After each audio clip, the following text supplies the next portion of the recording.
A great big welcome back to one of the great country and western stars, George Jones. George, it's always so very nice to have you back to chat with us on WBT's Carolina Country Style, and we look forward to it each and every time. Well, thank you very much, Doug. It's always a pleasure to get a chance to bop my gums with you a little bit, and we always look forward to coming back to good old Charlotte.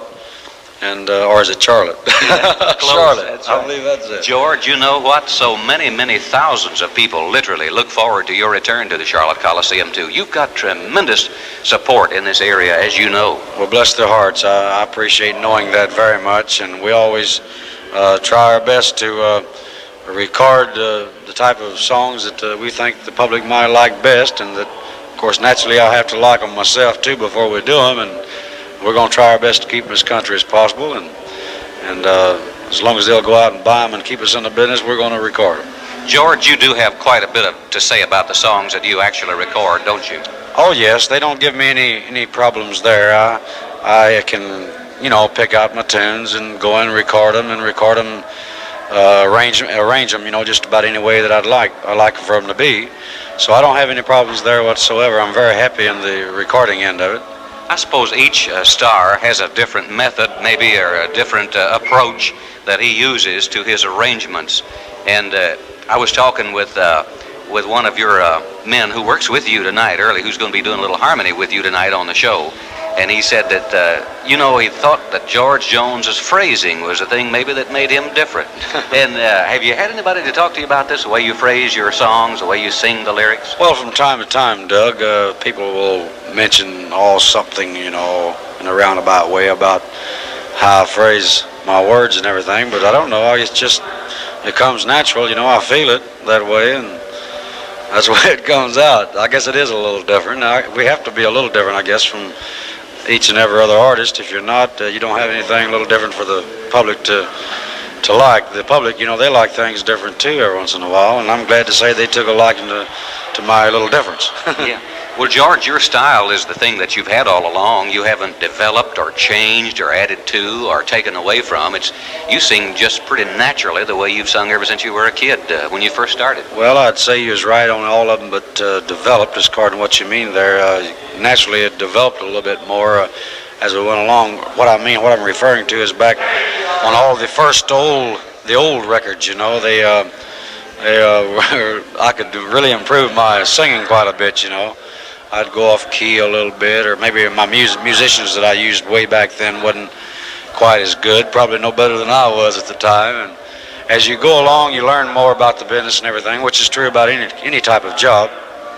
And so I would say we developed either to the good or the bad. I don't know which way, but we developed in the sense of words. Well, no doubt, George Jones improved a little bit because you have matured somewhat, and your voice perhaps has mellowed a little bit. No offense to you, Doug. What I meant was, I understand. Thank God we got a little better, I think, I hope. Well, I think this is generally true of country music. It's getting better all the time, don't you? Yeah, I think it's, just for example, just heard that New York City has a brand new all-country music station there, which people just never would believe that it would ever happen. And also in Chicago, WJJD there in Chicago. Well, they're popping up all over too, and especially in the smaller areas, even to the larger areas. And it really makes myself, and I know everybody in the business that's affiliated with country music in any shape, form, or fashion, very happy. George, you've been in the business professionally now for about 15 or 16, 17 years, actually. Close to 15 years. Well, I'd say professionally, Doug, about ever since February of 1954. Of course, I played for dances and what have you for a few years before that. Have you ever seen anything like the popularity that country music is enjoying now in the number of years that you've been in it? Well, I'll tell you, I didn't think I'd ever see it again. It had me worried for a while, but I'm very, very proud and happy right now. I'll tell you, it's good to see it. It's stronger than ever, isn't it? It sure is, and I think as strong as it is right now, that it'll take. It's really going to take what do you call it? I don't know. I can't get the word in my mouth, but it's going to take a disaster to push it out of the way now, I think. How do you account for this amazing strength that country music is enjoying these days? Well, Doug, I'll tell you about the most simple way I can explain it. Country music It is country music. It's American music. It's always been here. It's one of the first to get here, and it'll be the last to leave, I'm sure. But what I think it is the people, more people that have downgraded it in the past, not so much with mouth, but I mean in the mind, have become to realize that it's simple, something that they can understand.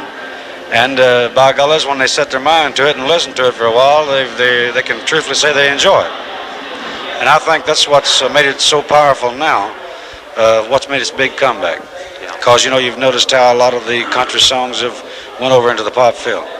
And even now, Bing Crosby has cut in a complete album of country songs. Right. All country songs. Dean Martin has, and several of them. Sinatra's cutting them. Right. Lonesome Me and things. Right.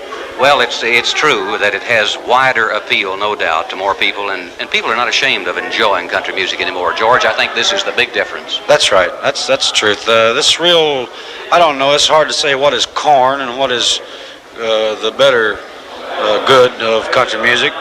I think it all has its positions, its places, its type of fans, and if you put it all together, it's just we're bound to satisfy one here and there.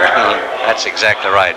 George, since the last time we chatted with you, or had a chance to talk with you and bring our listeners up to date, you've been doing some duet work with Gene Pitney that has pleased a lot of listeners, I know. Well, I'll tell you, Doug, we just did it to be different, and it's different, I'll tell you. Yeah. We've been successful with it so far. It's been, we've had 2 albums now and 3 singles. Every one of them has been real successful except the one, the Louisiana Man. We got a lot of requests for it everywhere we go, but it didn't seem to sell as good as the rest of them. But that's not a bad average, and it's different. I'm curious about the decision now. Here was George Jones, who's one of the top stars in the country and western field, already well established. And here's Gene Pitney, who is one of the top stars in the rock and roll category. How did you decide to put these things together and come up with a winner this way? Well, it wasn't myself, Doug. It was Pappy Daly and Art Talmadge. They are the new president and vice president of Musicor Records that I'm with now. I'm no longer with Mercury or United Artists, you know. I've been with Musicor since January. And it was their idea. They formed Musicor, and I went with them. Well, they had Gene Pitney and they had me. And that's actually all the artists they even had, I think, to begin with. Maybe 2 or 3 of the unknown pop artists. But I think it was just Gene had his first couple of 3 records for them, for Musicor, was successful, and mine was fairly okay. And they come up with the idea themselves, and fortunately it turned out fairly well. Oh, it's turned out tremendously well, I know, George. And I know you are enjoying it, and so is Gene Pitney and Pappy Daly, who is one of the great guys in this business, in my opinion, as well as Art Talmadge, who has lent a lot of dignity and stature to the recording industry, and he's a man with plenty of know-how. You got one that's out now these days, you and Gene did, your latest, as a matter of fact, about a big job that I'd like to get you to introduce, and we'll just put it on for the folks right now, would you? All right, here's Gene Pitney, the Connecticut hillbilly, and myself doing one called Big Job.